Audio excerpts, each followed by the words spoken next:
kubor nakaslem jong unongsan Hima. Dr. Jemino Mawthoh, ubade General Secretary ke United Democratic Party Sengkme, ula Phah Shithi ban Iehnohkam hadian bakladan gejinga perjemut baranong yalam.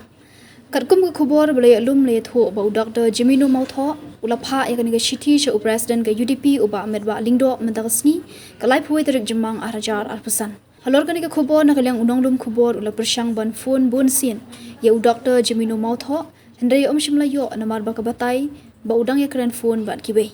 Shu haba persang ban phone ya uba Ahmed ba lingdo uba de President shimlayo karkum ki kubor bale alum nakinong kershan Dr. Jemino Mawthoh nanong thamai constituency kile tho bahagian ki benai ula penpau bon ino ya ka seng UDP dagba shong ja that chwa shipor nakakam san perthei kile tho bagino yalam ka UDP kila Sdang ban ne Kiar namar kim da pentep bahasho da don jingalang shu kino kershan je Dr. Jemino kila kerpat ba umpat dei ban rai kerki hendai la sngo tho bagani ka Shithi ba ula Phah sha uba met ba kala bandei ka rai rang ba jong u Haduk ban tho ekani ka khubor shim lala ban tip ya ka dauten rai namar shim pat yo iya ka Shithi bat shim la yo ban ekran hikino yalam ka UDP ni na Dr. Jemino Mawthoh hendai ki jing shisha kin sapau hagini kisngi Kumban shipan kan mau Dr. Jemino Mawthoh ula job kum MLA na ka UDP haus nam arja khatlai na nong thamai constituency hendai ula sharem no ahu MLA bamenta uba Charles Pingrum haus nam arja khatpra bat arja arpulai